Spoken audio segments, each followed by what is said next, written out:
Après ces programmes-là de Béret, tout est possible et la bataille pour le ciel. L'apôtre Sam vous revient avec sa toute nouvelle émission intitulée Dans la classe du Maître. Un programme destiné à la connaissance de la profondeur de notre Seigneur et Sauveur Jésus-Christ. Ne ratez pas les deux rendez-vous hebdomadaires, mercredi 10h et vendredi 16h. Bien-aimé, je t'encourage à te connecter et en parler autour de toi dès maintenant. Que l'Éternel te bénisse et te localise. Shalom, shalom. L'orage, il est là. Quand je suis au bord du...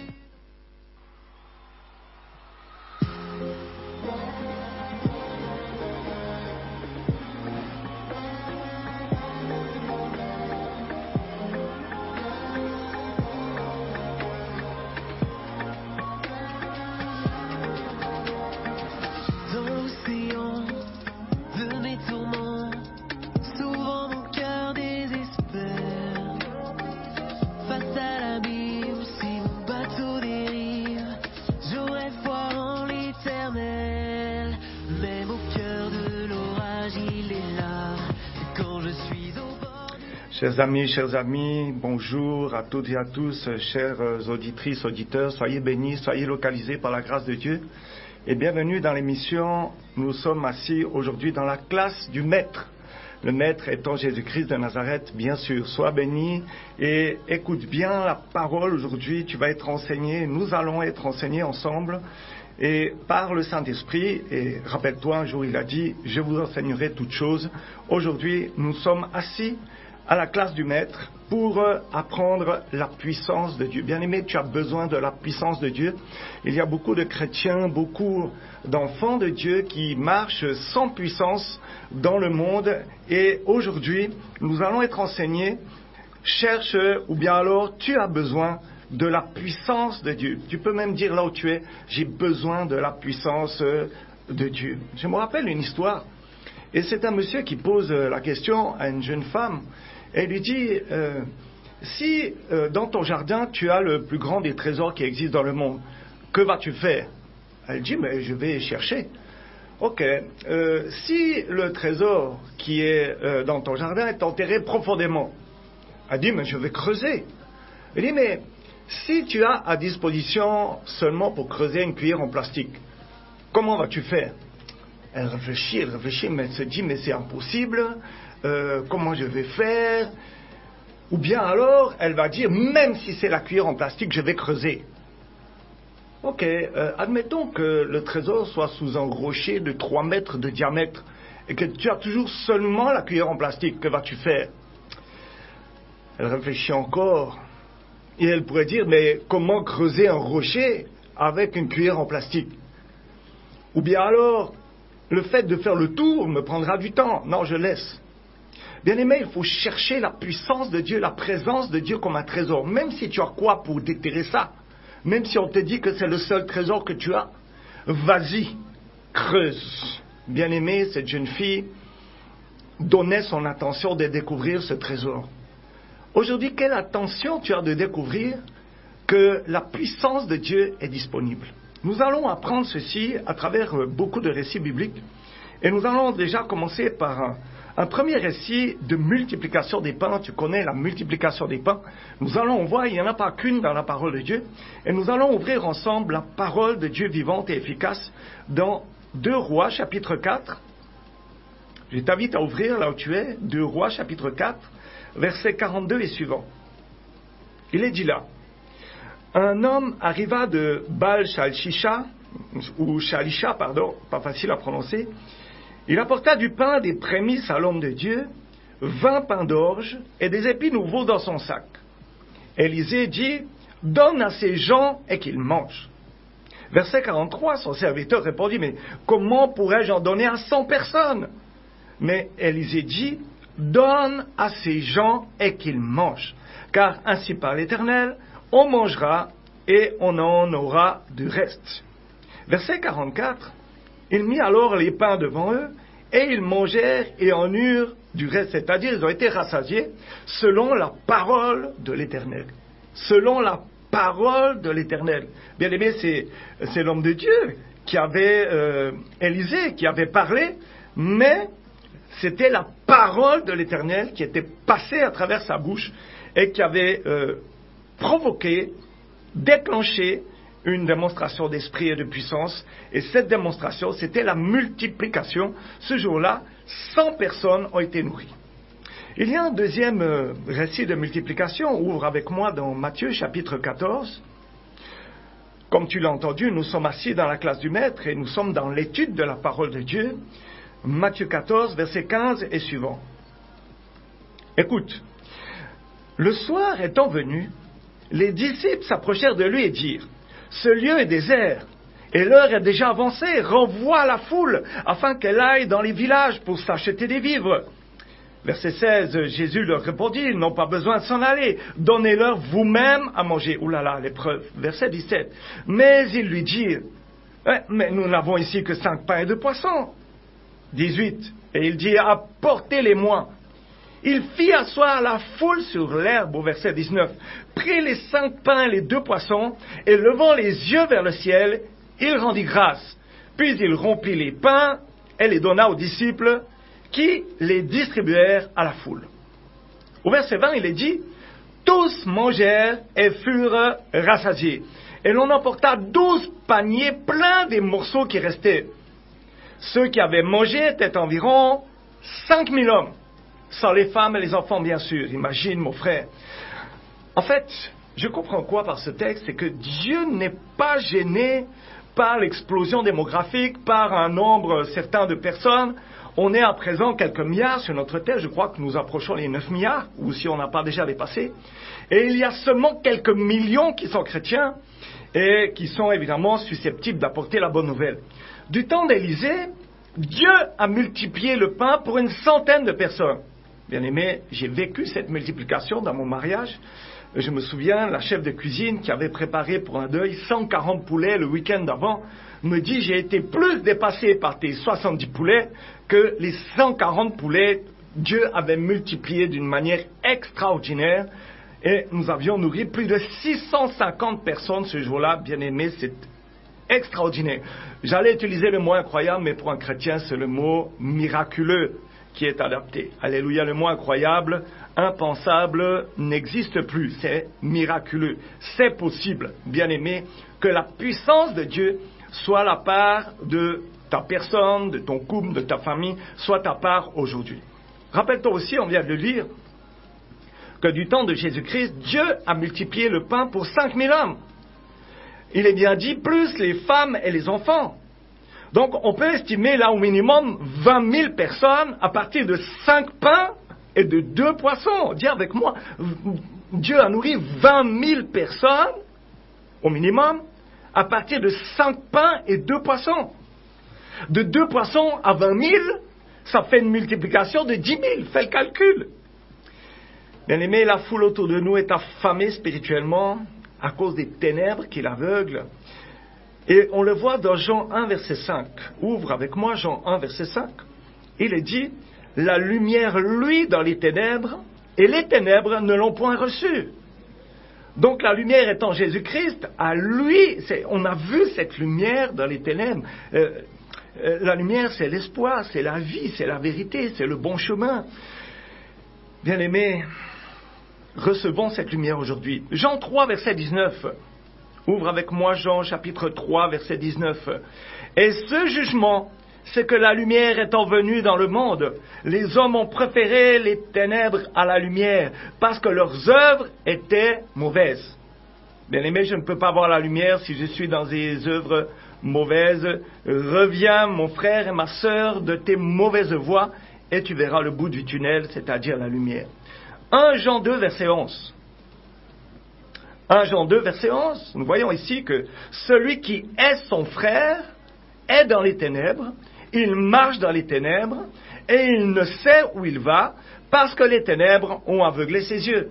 Et là, on voit déjà un indice qui est tout à fait intéressant, parce que la plupart des choses qu'on trouve ici au Cameroun, je parle des portes ouvertes aux esprits qui arrivent et qui habitent les gens. L'une des premières portes ouvertes est la rancune.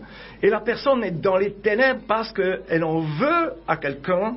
Il y a de la haine contre ton frère, celui qui est son frère, Bon, la haine prend sa racine dans la rancune, et la rancune prend sa racine dans le mécontentement.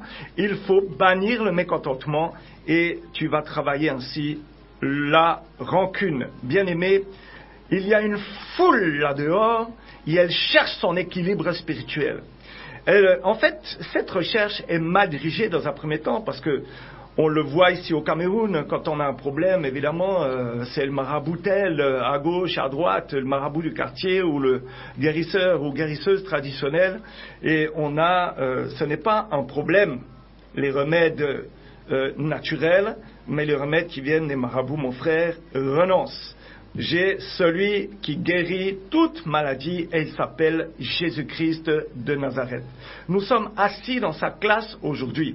Bien-aimés, le maître nous enseigne qu'aujourd'hui, ou bien alors nous fait réaliser, prendre conscience que là dehors, il y a une foule qui cherche son équilibre spirituel.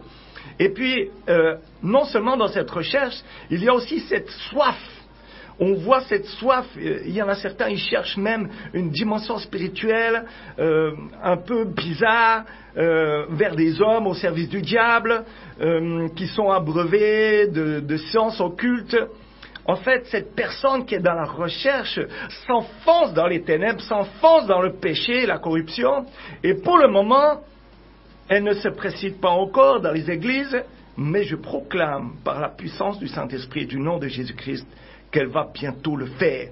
Tu vas bientôt le faire. Tu vas t'asseoir dans la classe du Maître. Bien-aimés, qu'est-ce qu'il faut faire avec eux? Toutes celles et ceux qui cherchent au mauvais endroit. Ils sont seuls, ils sont désemparés. Comme les 12 disciples, qui n'avaient même pas de quoi se nourrir eux-mêmes. Ils avaient 5 pains pour 12. Et Jésus-Christ leur demande quoi?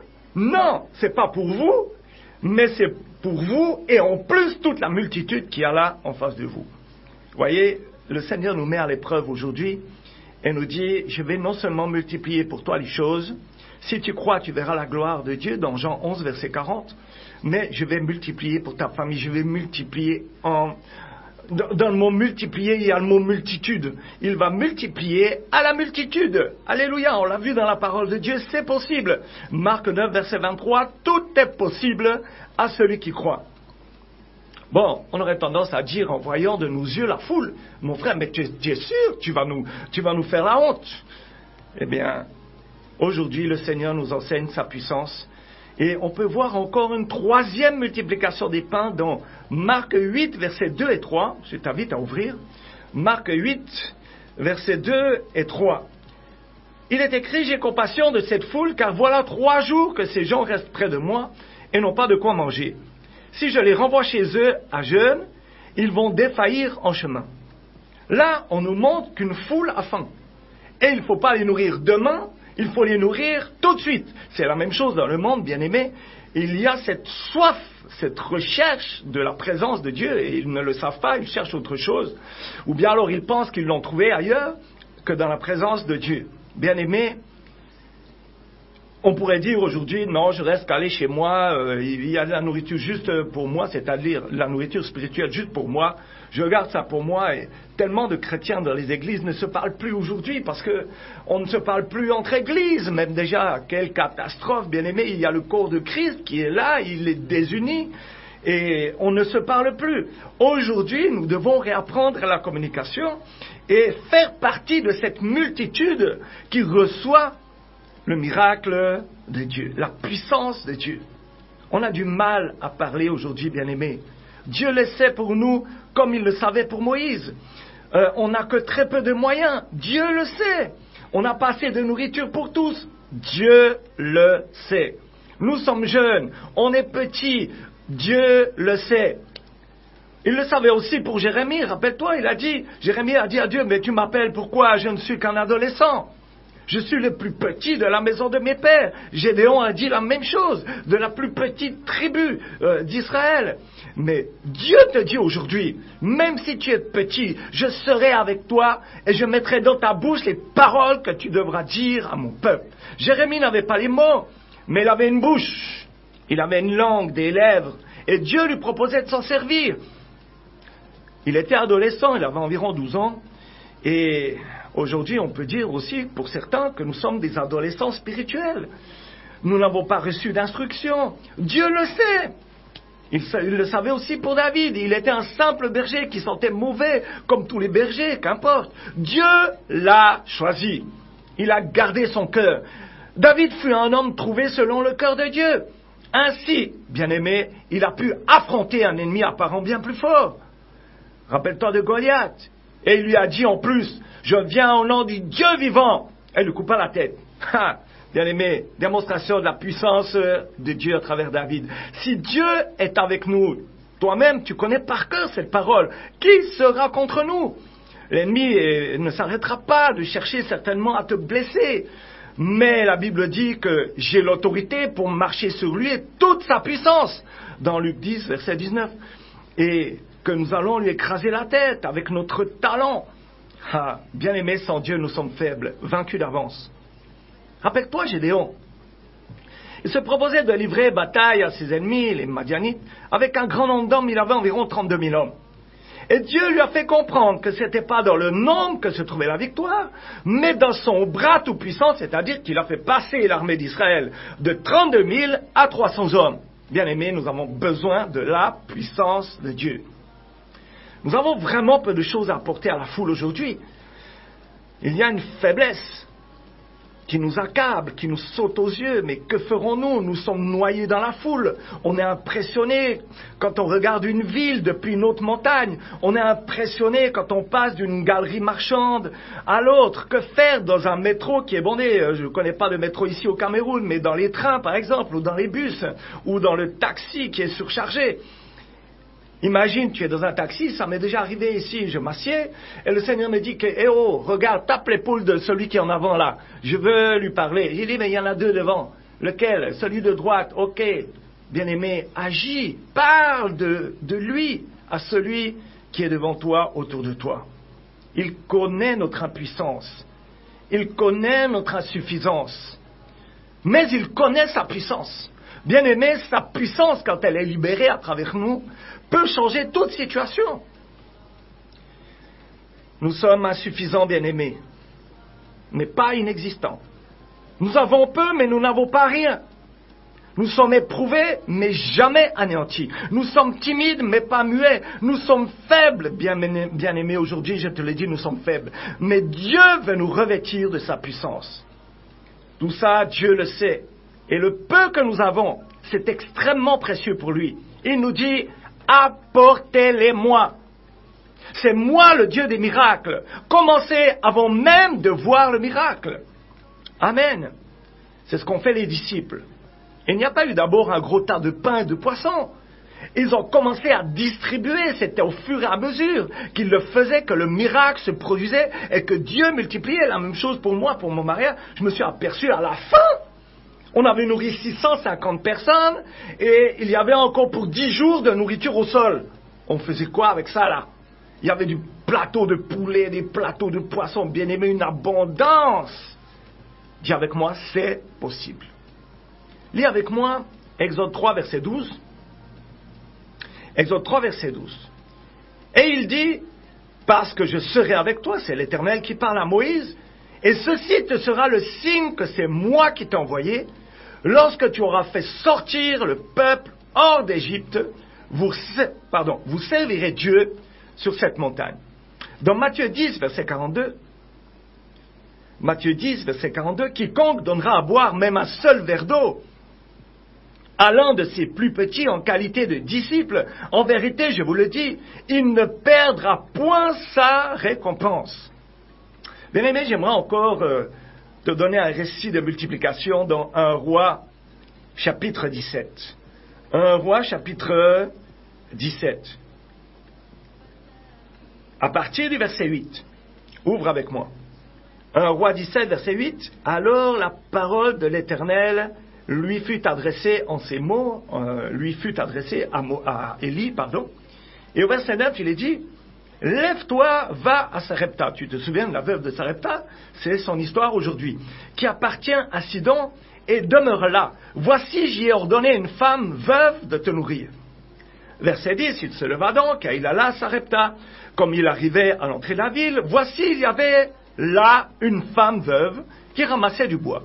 Il l'appela et dit, « Va me chercher, je te prie, un peu d'eau dans un vase afin que je boive. » Au verset 11, elle alla donc en chercher. Il l'appela de nouveau et dit, « Apporte-moi, je te prie, un morceau de pain dans ta main. » Et elle répondit, « L'Éternel, ton Dieu est vivant, je n'ai rien de cuit.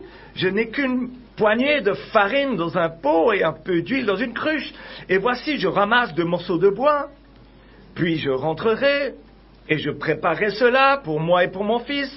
Nous mangerons, après quoi nous mourrons. » Bien-aimé, c'est tout ce qui leur restait.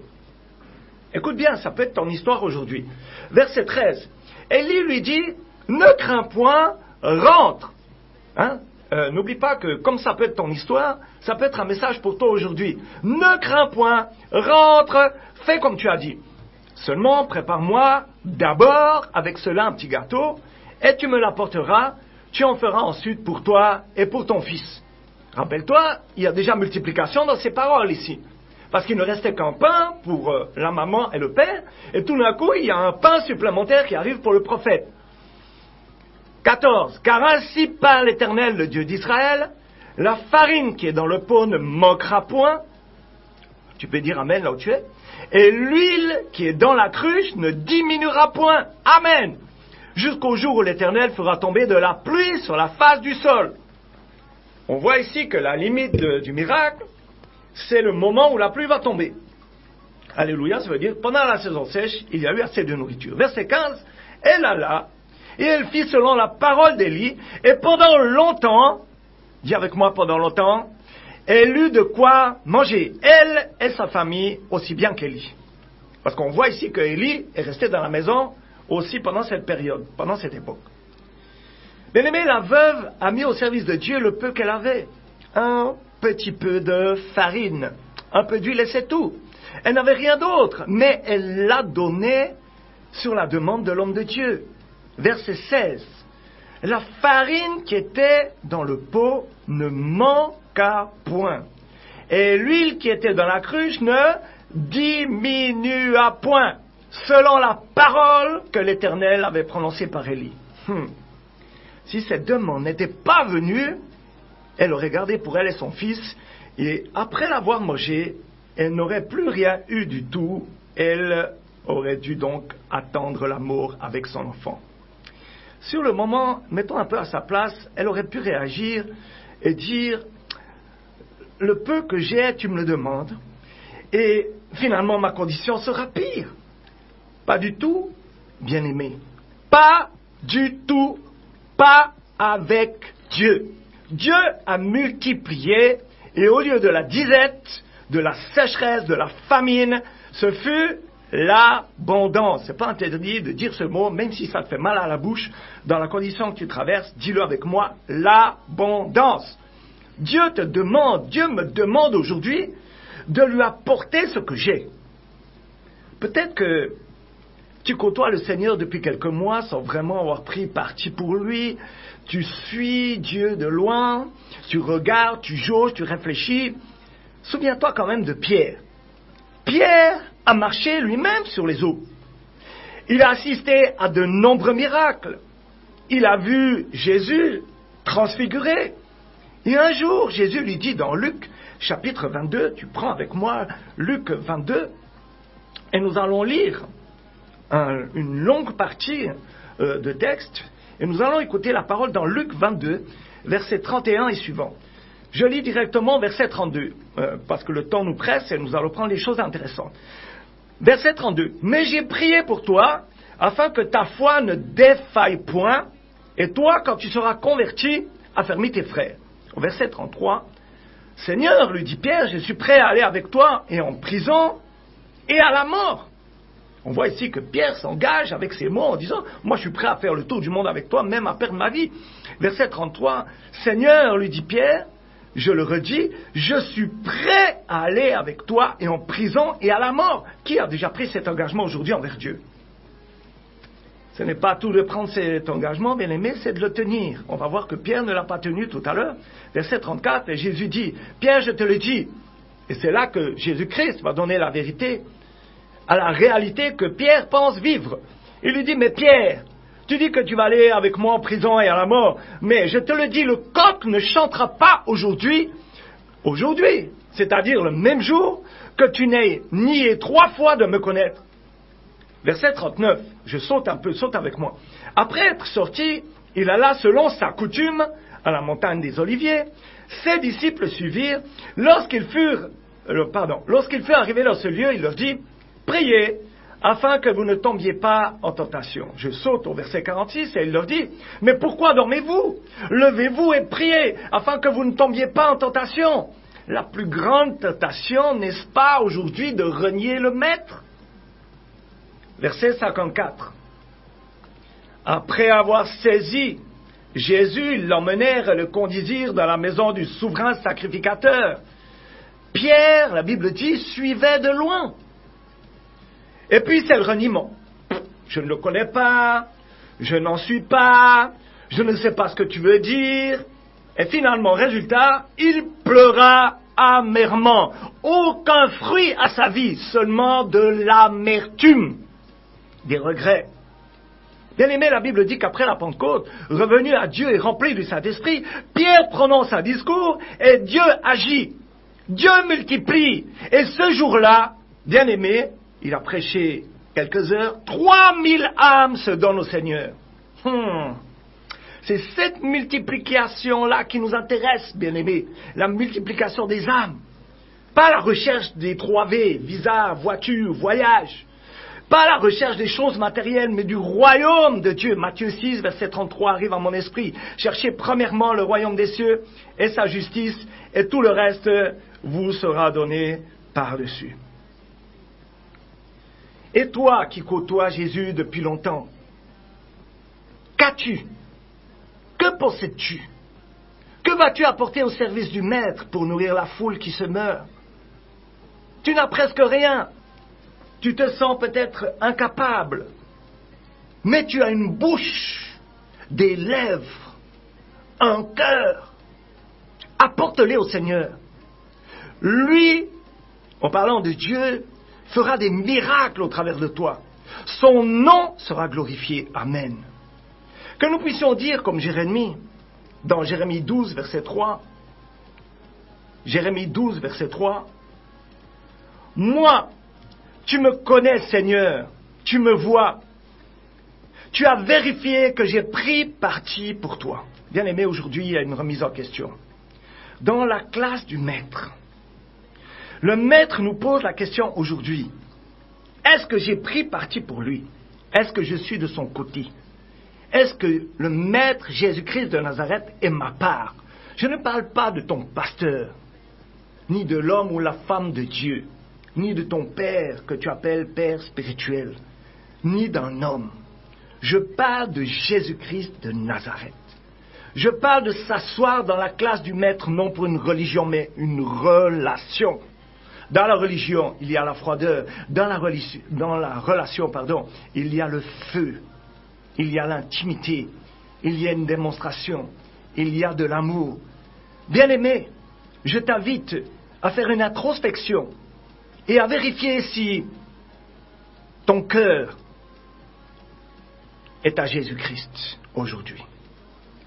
Tu as besoin de la puissance de Dieu, était le titre de ce jour.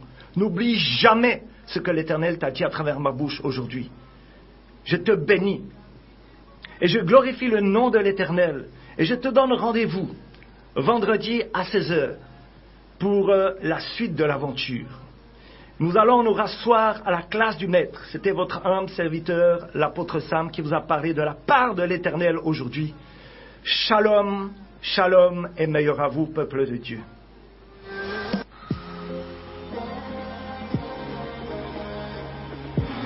Après ces programmes, l'heure de bérer, tout est possible et la bataille pour le ciel. L'apôtre Sam vous revient avec sa toute nouvelle émission intitulée Dans la classe du Maître. Un programme destiné à la connaissance de la profondeur de notre Seigneur et Sauveur Jésus-Christ. Ne ratez pas les 2 rendez-vous hebdomadaires, mercredi 10h et vendredi 16h. Bien-aimé, je t'encourage à te connecter et en parler autour de toi dès maintenant. Que l'Éternel te bénisse et te localise. Shalom, shalom. L'orage, il est là quand je suis au bord.